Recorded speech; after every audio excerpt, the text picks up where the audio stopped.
ज़रा सोचो, तुम किसी नए घर में शिफ्ट हुए हो और कुछ वक्त बाद तुम्हें ये पता चले कि उस घर में तुम अकेले नहीं रह रहे हो, कोई और भी है जो सालों से उसी घर में अपने दिन और रात बिता रहा है। तब तुम क्या करोगे? ये हादसा हमारे सब्सक्राइबर रोहित के साथ 1993 में हुआ था, जिसके बारे में कुछ दिन पहले उन्होंने हमें मेल करा। आज उनकी कहानी मैं आपको बताने वाली हूँ।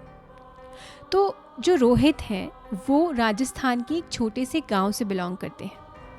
रोहित के एक बेस्ट फ्रेंड है जिनका नाम है अमर।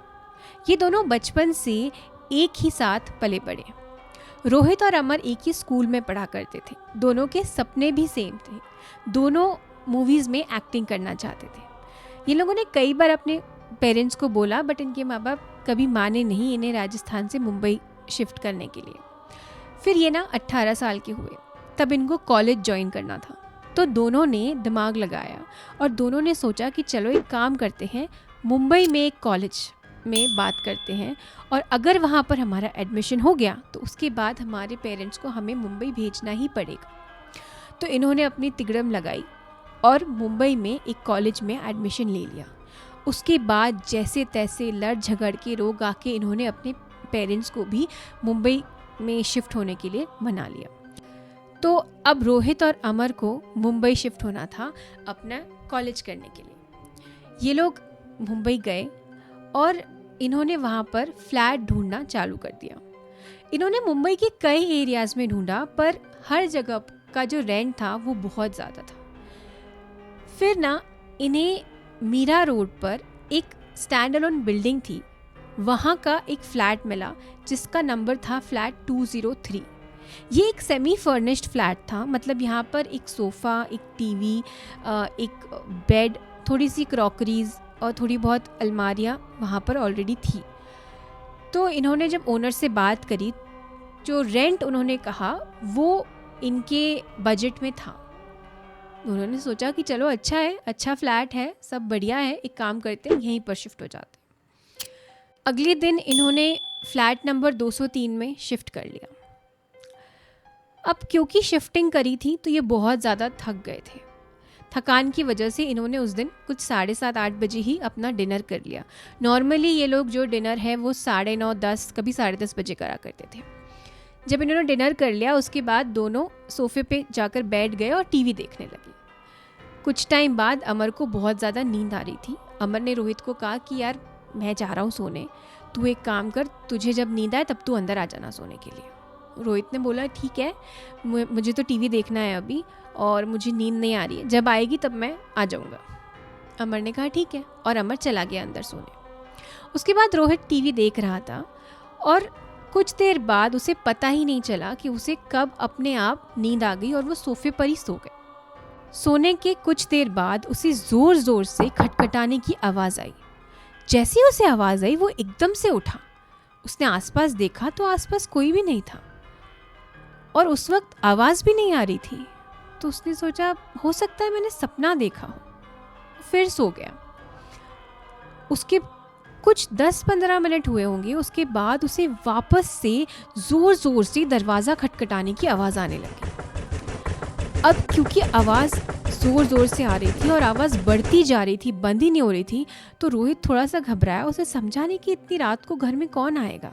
तो वो अपने सोफे पर से उठा और उठकर उसने जाकर दरवाजे का जो पीप होल होता है उसमें जाकर देखा।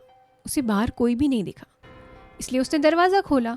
जब दरवाज़ा खोला तब भी बाहर कोई नहीं था।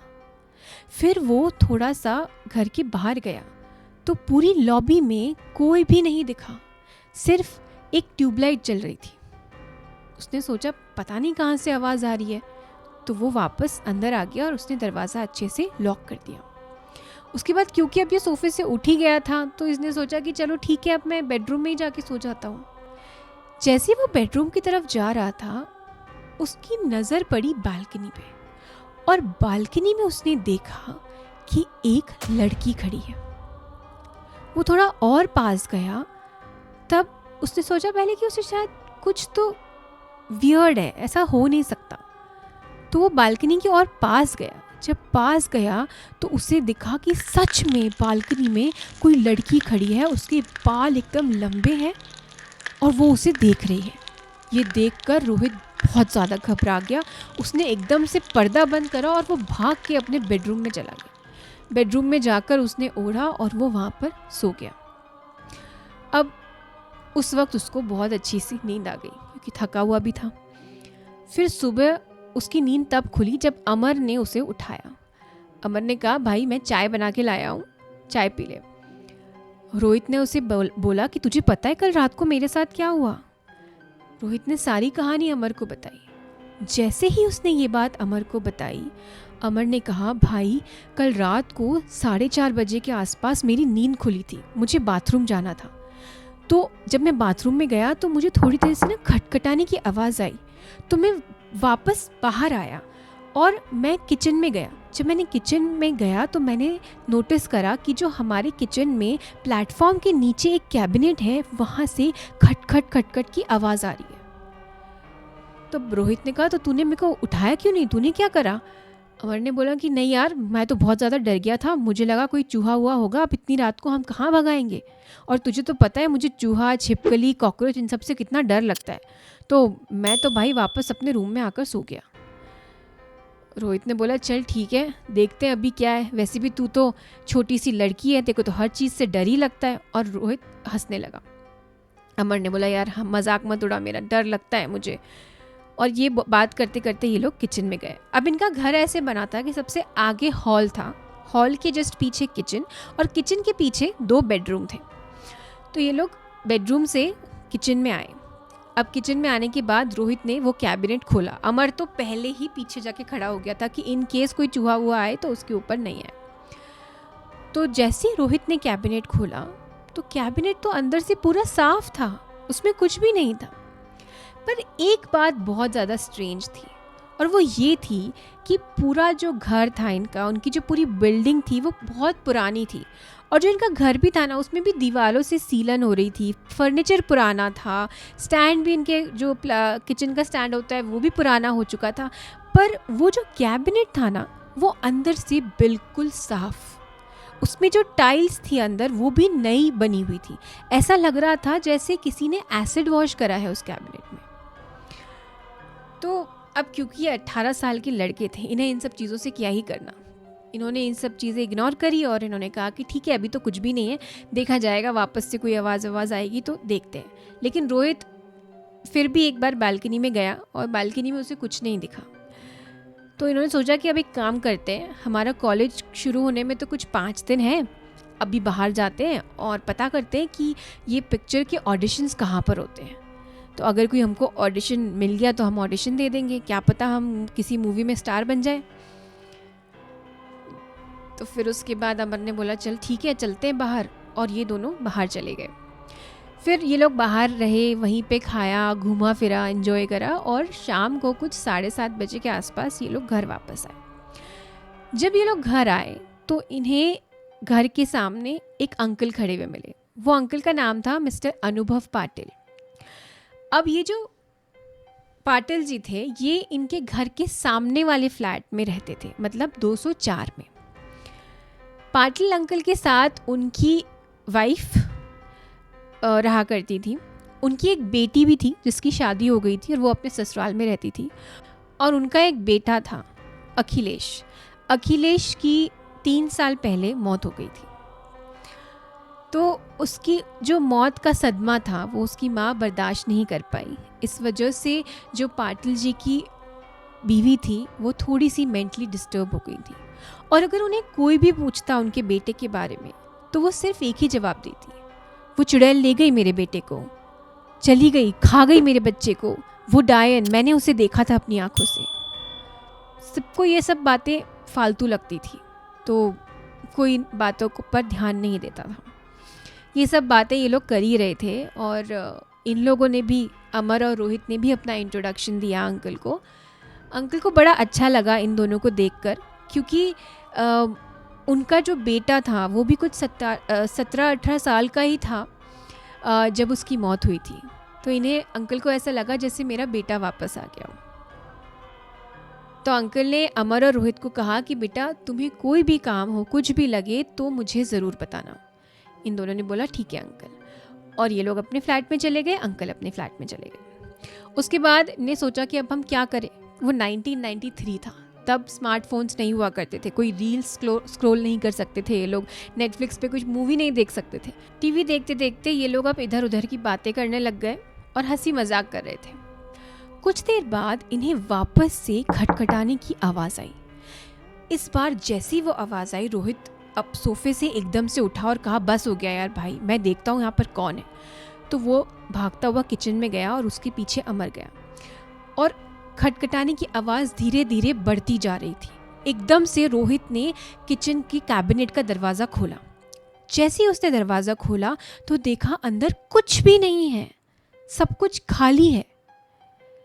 रोहित ने बोला क्या नाटक है यार, ये आवाज़ क्यों आ रही है, मुझे कुछ समझ नहीं आ रहा, अब मुझे डर भी लगने लगा है। तो अमर ने कहा कि यार भाई होगा कुछ, पता नहीं, अंदर तो सब कुछ खाली है। रोहित ने बोला चल ठीक है वापस चलते हैं, अपन बैठते हैं हॉल में मूवी देखते हैं। तो अमर ने कहा कि सुनना, तू किचन में यहीं पे खड़ा रहे, मैं अंदर वॉशरूम से आता हूँ। जो इनका वॉशरूम था वो इनके बेडरूम के अंदर था। तो रोहित ने बोला क्या फट्टू इंसान है यार तू। अमर ने बोला प्लीज़ ना भाई रुक जाना 2 मिनट, मेरे को डर लग रहा है, मैं वॉशरूम से जाकर आता हूँ। रोहित ने कहा ठीक है मैं यहीं खड़ा हूँ, तू जा अंदर और अंदर से वॉशरूम जाके आ। रोहित वहीं किचन में कैबिनेट के पास खड़ा था। जब इसने कैबिनेट खोला था ना गुस्से में, तो उसके बाद जब इसे कुछ नहीं मिला तो इसने कैबिनेट बंद कर दिया था। अब इसे ऐसा फील हुआ जैसे कैबिनेट वापस से अपने आप खुला, और इसने ऐसे नीचे नज़र डाली कैबिनेट पर, तो कैबिनेट का दरवाज़ा हल्का सा खुला हुआ था। इसने लात मार के वो कैबिनेट का दरवाज़ा बंद कर दिया। जैसे ही इसने कैबिनेट बंद करा, उस कैबिनेट के अंदर से अब और ज़ोर से खटखटाने की आवाज़ आने लगी, और इस बार रोहित को इतना गुस्सा आया कि उसी वक्त उसने वो दरवाज़ा खोल दिया। और जैसे ही उसने दरवाज़ा खोला, उसने देखा कि दरवाजे के अंदर एक औरत बैठी है जिसके बाल बिखरे हुए हैं, घुंघराले बाल हैं, बड़ी बड़ी आंखें हैं, मुंह पर खून के निशान हैं, और स्माइल इतनी ज़्यादा क्रीपी, दांत टूटे हुए। वो बहुत ज़ोर से घबराया और एकदम से वो भागा अपने हॉल में चिल्लाते हुए। उसी सेम टाइम पर अमर भी चिल्लाते हुए बेडरूम से बाहर आया। रोहित ने अमर को कहा भाई भाई यहाँ पर कोई है, भाई यहाँ पर एक औरत है। अमर ने कहा हाँ भाई यहाँ पर है औरत, मैंने देखा अभी उसे बाथरूम में। रोहित ने कहा नहीं भाई वो कैबिनेट में है। अमर ने कहा नहीं बाथरूम में है एक औरत। दोनों एक सेकंड के लिए चुप हुए, और फिर दोनों को रियलाइज़ हुआ हो सकता है यहाँ पर कोई और भी हो। तो रोहित ने अमर को बोला क्या हुआ तेरे साथ। अमर ने बोला मैं बाथरूम में गया था, मैंने लाइट चालू करी और मैं बाथरूम कर रहा था, उसके बाद ना अपने आप लाइट बंद हुई, और जैसे ही लाइट बंद हुई बाथरूम के एक कोने में एक लड़की खड़ी थी जिसके घुटनों तक लंबे बाल थे, और उसका मुंह ऐसा था जैसे कि यहाँ पर पूरा स्क्रैच लगा हुआ हो। उसकी एक जो आँख थी ना वो ऐसा लग रहा था जैसे कांच की बनी हुई है, और अजीब सी उसकी हंसी थी। नाखून उसके बहुत लंबे, भाई मैंने देखा था क्योंकि वो अपना हाथ मेरे गले के पास ऐसे लेकर आई, और मैं बाथरूम से भागा और भागते हुए यहाँ आया। इतनी सी देर में दोनों के साथ कुछ ना कुछ गड़बड़ हो गया, और दोनों को कोई आत्मा दिखी। जिन्होंने इतना घबराए, इन्हें समझ नहीं आया, अब रात की 11:30 पौने 12 हो गए, कहाँ जाएं क्या करें। तो इन्होंने किचन और जो हॉल था उसके बीच में एक दरवाज़ा था, वो दरवाज़ा ही बंद कर दिया। फिर उसके बाद इन लोगों ने जो घर की सारी लाइट्स चालू कर दी। ये लोग बैठे हुए थे, दोनों घबराए हुए थे, दोनों को समझ नहीं आ रहा था कि क्या करें, और दोनों बेडरूम में तो बिल्कुल भी नहीं जा सकते थे। तो इन लोगों ने वापस टीवी चालू करा। अब कोई गाने आ रहे थे तो इन्होंने कहा गाने लगाते थोड़ा माइंड डाइवर्ट होगा। ये टीवी देख ही रहे थे कि इतने में इनके घर की पूरी लाइट्स चली गई, और जब इनके घर की लाइट चली गई तब इन्होंने देखा कि बालकनी में एक औरत खड़ी है और वो कुछ गुनगुना रही है। ये देखते ही दोनों इतना ज़्यादा घबराए कि दोनों के दोनों अपने घर से भागे, और सामने वाले जो अंकल थे, जो अनुभव अंकल थे, उनके यहाँ जाके दरवाज़ा खटखटाया। और उन्होंने जाके जब दरवाज़ा खोला तब देखा कि अमर और रोहित दोनों पसीना पसीना हो रहे हैं। उन्होंने देखा कि अमर तो रो रहा है। तो अंकल ने दोनों को कहा कि बेटा क्या हुआ। रोहित बोलना चाह रहा था पर उसके मुंह से कोई आवाज़ ही नहीं निकल रही थी, इसलिए अंकल ने दोनों को अंदर बुलाया। जब ये लोग अंदर आए तो इन्होंने बोला अंकल को, आपके यहाँ पर लाइट है? अंकल ने बोला हाँ बेटा हमारे यहाँ लाइट है। क्यों? बोला हमारे घर की लाइट चली गई। अंकल ने बोला लाइट चली गई तो इतने में इतना घबराने की क्या ज़रूरत है, हो सकता है फ्यूज़ उड़ गया हो, कुछ और हुआ हो। तब रोहित ने उन्हें सब कुछ बताया जो इन दोनों के साथ हुआ। जैसे ही रोहित ने इन लोगों को सब बताया, रोहित को नहीं पता था कि इनकी सारी बातें जो पाटिल अंकल की जो वाइफ थी वो अंदर से सुन रही थी। तो वो दौड़ते हुए अपने बेडरूम से बाहर लिविंग रूम तक आई और उन्होंने ज़ोर से इन दोनों को चिल्लाते हुए कहा कि निकल जाओ उस घर से बाहर, वरना तुम भी वही मौत मरोगे जो मेरा बेटा मरा है, चले जाओ यहाँ से। ये दोनों एकदम से घबराए और अंकल ने आंटी को बोला कि तुम चुप रहो, तुम जाओ अंदर कमरे में और जाकर रेस्ट करो, तुम्हें रेस्ट की ज़रूरत है, कुछ भी बोलती रहती हो।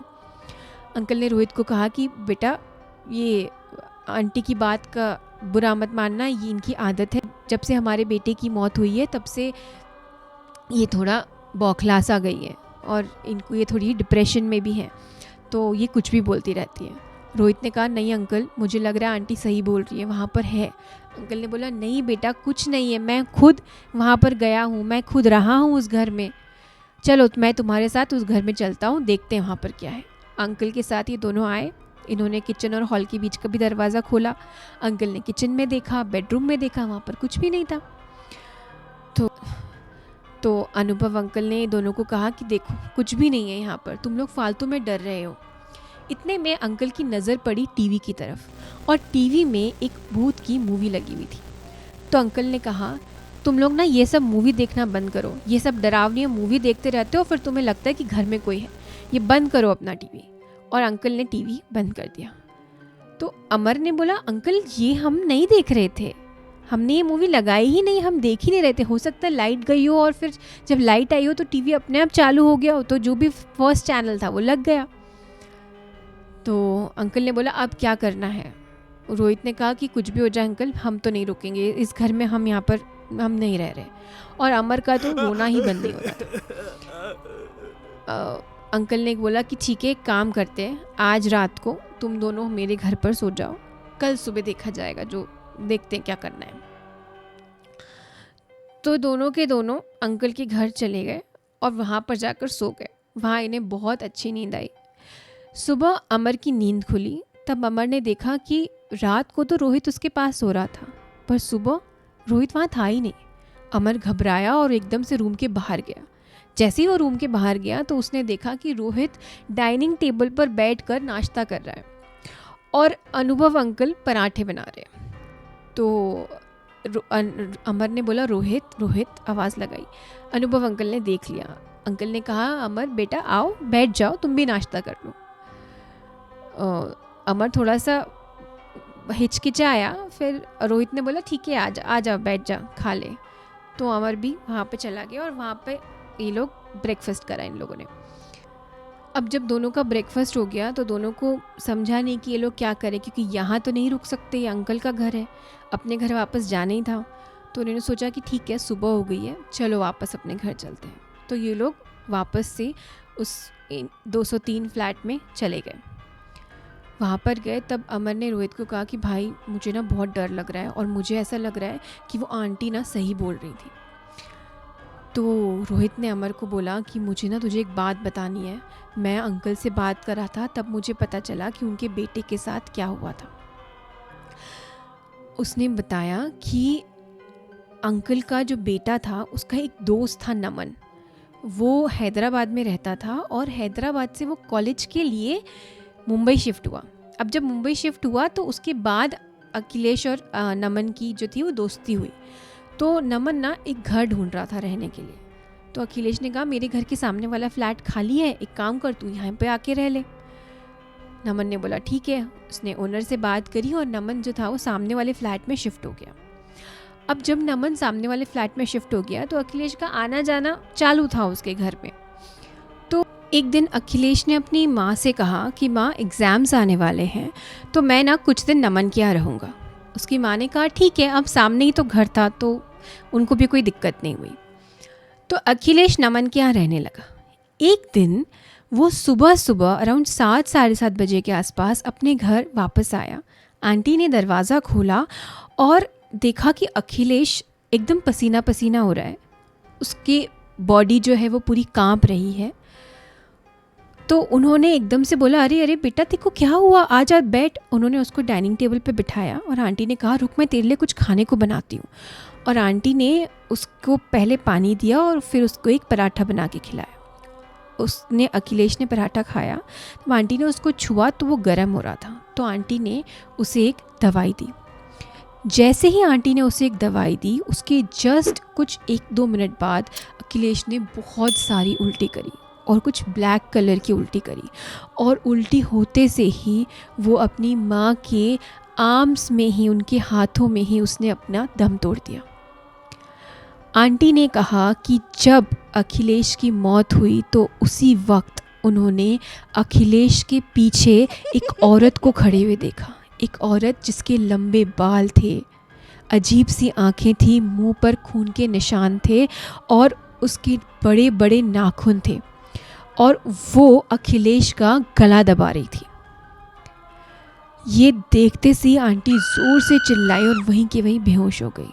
उनकी चिल्लाने की आवाज़ से उनके जो हस्बैंड है वो अंदर से दौड़ते हुए बाहर डाइनिंग रूम में आए और तब उन्होंने देखा कि उनकी पत्नी बेहोश हो चुकी है और उनका जो बेटा है उसकी मौत हो गई। तो अमर ने रोहित को बोला कि फिर वो नमन का क्या हुआ। रोहित ने बोला कि अंकल ने बताया कि उसके अगले दिन रोहित ने वो घर खाली कर दिया और वो कहीं और मुंबई में शिफ्ट हो गया। अमर ने बोला नमन से बात करें क्या, हम पूछें क्या कि इस घर में क्या है। रोहित ने कहा मैंने ऑलरेडी एक नंबर लिया है और ये उसके हॉस्टल का नंबर है जहाँ पर नमन रहता है, तो अपन वहाँ कॉल करते हैं, नमन से बात करते हैं और पूछते हैं क्या हुआ।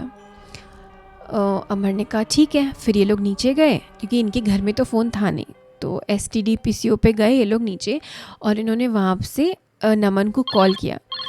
फिर ये डिसाइड हुआ कि नमन और रोहित और अमर तीनों वहाँ पर एक पास में एक छोटा सा रेस्टोरेंट था, वहाँ पर मिलेंगे और वहाँ पर बैठ के सारी बातें करेंगे। फिर शाम की 6 बजे रोहित, अमर और नमन तीनों उस रेस्टोरेंट में मिले। वहाँ पर रोहित ने नमन को सब कुछ बताया जो इनके साथ हो रहा था। तो नमन ने कहा कि भाई मैं बोल रहा हूँ तुझे, वो फ्लैट छोड़ दो तुम दोनों, वो बहुत डरावना है, वो सही नहीं है। तो रोहित ने पूछा कि आप सच सच बताओ कि अखिलेश को हुआ क्या था। तब नमन ने बताया कि मैं हैदराबाद से मुंबई शिफ्ट हुआ कुछ टाइम पहले और अखिलेश जो था वो मुझे कॉलेज में मिला, मेरा बहुत अच्छा दोस्त बन गया। मैं घर ढूंढ रहा था तो अखिलेश ने कहा कि मेरे घर के सामने वाला फ्लैट खाली है, तो मैं शिफ्ट हो गया। अब मैं जिस दिन से शिफ्ट हुआ उस दिन से कुछ अजीब अजीब चीज़ें होने लगी। किसी दिन फर्नीचर टेढ़ा मेढ़ा मिलता, किसी दिन कुछ सामान गायब हुआ हो जाता। मुझे समझ नहीं आ रहा था कि ये क्या हो रहा है। अब एक दिन मैंने देखा एक औरत को, वो बालकनी में खड़े होकर कुछ गुनगुना रही थी। मतलब मैं बहुत ज़्यादा डर गया और मैं उस दिन अखिलेश के घर जाकर सो गया। अगले दिन मुझे एक और औरत दिखी और फिर तीसरे दिन एक और औरत। मैं समझ गया कि इस घर में कुछ ना कुछ तो गड़बड़ है। तो मैं इस घर के ओनर के पास गया और मैंने बोला आप मुझे मेरा रेंट वापस कर दो, मैं कोई और फ्लैट में चला जाऊँगा। ओनर से बहुत झगड़ा हुआ पर उसने पैसे देने से मना कर दिया। अब मेरे पास इतने पैसे नहीं थे कि मैं दूसरे फ्लैट में शिफ्ट हो जाऊं और मैं घर वालों से भी नहीं मांग सकता था। तो मैंने सोचा कि ठीक है जैसे तैसे करके 1 महीना रह लेता हूं, अगले महीने दूसरे फ्लैट में शिफ्ट हो जाऊंगा। लेकिन इतना ज़्यादा इतनी सारी चीज़ें हो रही थी कि मुझे बहुत ज़्यादा डर लग रहा था। तो अखिलेश ने मुझे कहा कि मैं एक काम करता हूँ, मम्मी को बोलता हूँ कि हमारे एग्ज़ाम्स आ रहे हैं और मैं ना तेरे साथ इस घर में रहने लग जाता हूँ, तो अपन 2 लोग होंगे तो सही रहेगा। तो नमन ने बोला कि ठीक है देख ले, वैसा कर लेते हैं। तो अखिलेश यहाँ पर शिफ्ट हुआ। अब जब अखिलेश शिफ्ट हुआ तब चीज़ें एकदम नॉर्मल हो गई, कुछ भी नहीं था, कुछ भी नहीं हो रहा था, ना कोई भूत चुड़ैल दिखता, ना कुछ सामान इधर उधर हुआ होता, सब कुछ अच्छा था। फिर एक दिन ना ये दोनों अखिलेश और नमन, इन दोनों ने लाइफ में पहली बार उस दिन ड्रिंक करा था और ये ड्रिंक करके ये लोग इस घर में आए। ये लोग बैठ के टीवी देख रहे थे कि घर की लाइट जो थी वो फ्लिकर होने लगी, टिमटिमाने लग गई। और फिर अखिलेश ने बोला कि यार क्या हो रहा है ये। तो नमन ने कहा पता नहीं। इतने में नमन की नज़र बालकनी पर गई। उसने फिर से वही लड़की देखी बालकनी में, और वो बालकनी में अब गाना गा रही थी। नमन ने ये भी बताया कि जो अखिलेश था वो काफ़ी घमंडी इंसान था, उसे बहुत ज़्यादा गुरूर था एक मर्द होने का, और वो लड़कियों को ना काफ़ी नीची नज़रों से देखता था। उसे लगता था लड़कियां ही हैं, क्या कर लेंगी। तो उस रात को उसने पी भी हुई थी। जब उसने उस लड़की को बालकनी में देखा तो वो हंसने लगा ज़ोर ज़ोर से, और उसके बाद वो चिल्लाने लगा उस लड़की पर। तो जब वो चिल्ला रहा था उस लड़की पर, उसी वक्त वहाँ पर एक और लड़की दिखी उसी लिविंग रूम में, और फिर तीसरी। तीनों के तीनों अब लिविंग रूम में हमारे सामने खड़ी थी। अखिलेश को उस वक्त भी कुछ समझ नहीं आया। मैं अखिलेश को चिल्ला रहा था, मैं बोल रहा था भाई छोड़ दे यार, छोड़ दे, चल भागते हैं इस घर से। अखिलेश मानने को तैयार नहीं, वो ज़ोर ज़ोर से चिल्लाने लगा, ऊपर से कुछ भी फालतू सी बातें कर रहा था। उसके बाद उनमें से जो एक लड़की थी उसने सारा फर्नीचर इधर उधर कर दिया, हमारी लाइट्स तोड़ दी। तभी भी अखिलेश चिल्लाता ही रहा। तो जो दूसरी लड़की थी उसने अखिलेश की गर्दन पकड़ी और उसको ऊपर कर दिया। मुझे इतना याद है कि मैंने अखिलेश के पाँव ज़मीन से ऊपर देखे थे। मैं भी उस वक्त पिया हुआ था तो मुझे एग्जैक्टली शक्ल याद नहीं, लेकिन मुझे इतना ज़रूर पता है कि मैंने अपनी आंखों से देखा था कि उस लड़की ने अखिलेश का गला पकड़ा और उसे ऊपर की तरफ करा। ये देखने के बाद मैं इतना घबरा गया, मैं ज़ोर से चिल्लाया और अखिलेश ने भी ज़ोर से चिल्लाया, बोलो सॉरी सॉरी सॉरी सॉरी, और वो ज़मीन पर आकर गिरा। उसके बाद अखिलेश वहीं पर 2 घंटे बैठा रहा और फिर वो उठकर अपने घर चला गया। कुछ देर बाद अंकल आए, अंकल ने बोला कि अखिलेश की मौत हो गई है। उसके बाद अगले ही दिन मैंने ये फ्लैट छोड़ दिया और अपने एक दोस्त के यहाँ पर रहने लगा। मैंने पता करा कि ये घर में ऐसा क्या है। तब मुझे पता चला कि कुछ टाइम पहले यहाँ पर एक आदमी रहता था जो कि बहुत ज़्यादा अय्याश था। वो ना बहुत दारू पीता था और इस घर में लड़कियाँ लेकर आता था। एक दिन वो 3 लड़कियाँ लेकर आया। उसे पता नहीं क्या हुआ कि उसने उन लड़कियों को इस घर से वापस जाने ही नहीं दिया। वो इन लड़कियों को इस घर में बंदी बनाकर रखता था, उन्हें बहुत ज़्यादा परेशान करता, उन्हें मारता पीटता, दारू पिलाता ज़बरदस्ती। बहुत परेशान हो गई थी वो लड़कियाँ। एक दिन वो बहुत ज़्यादा दारू पीकर घर में आया। तब इन लड़कियों ने डिसाइड करा था कि ये इसको जैसे तैसे करके इससे पीछा छुड़ा के भाग जाएंगी। तो उसने जैसे ही वो घर में आया, एक लड़की उसे चिल्लाने लगी, उसने उस लड़की को गोली मार दी। वो लड़की वहीं की वहीं मर गई। उसके बाद उसने उस लड़की के छोटे छोटे टुकड़े करे और पास में एक डैम था, वहाँ पर उसे फेंक दिया। ये देखने के बाद बाकी 2 लड़कियों को ये रियलाइज़ हो गया कि ये आदमी अब हमें इस घर से जाने नहीं देगा और हमारा यही फेट है, हमें यही रहना है।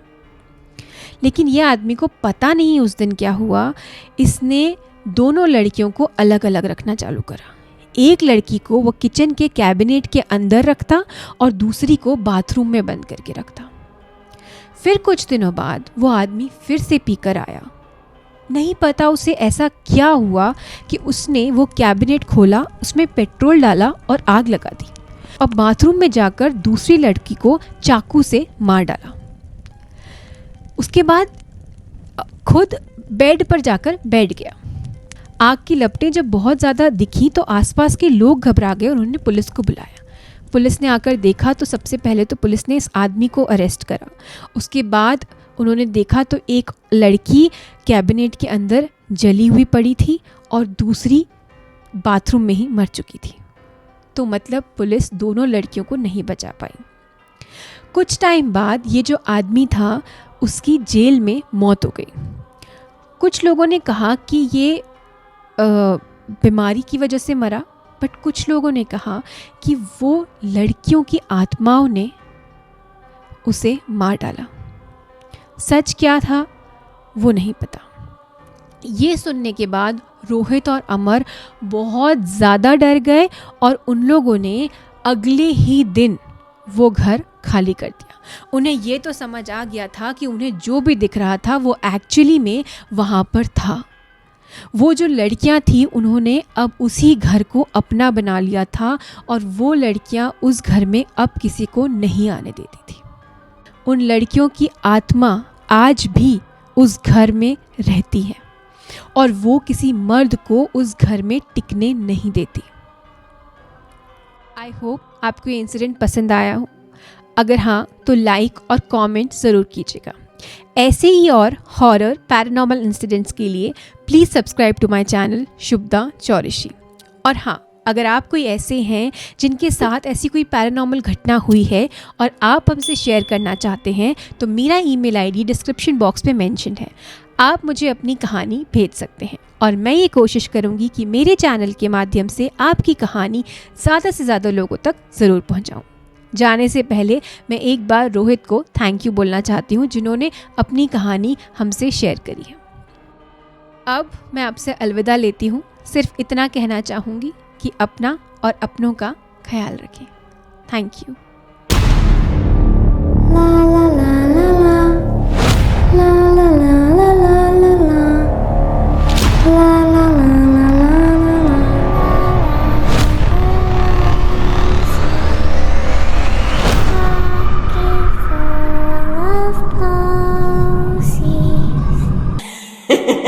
Ha ha ha ha ha!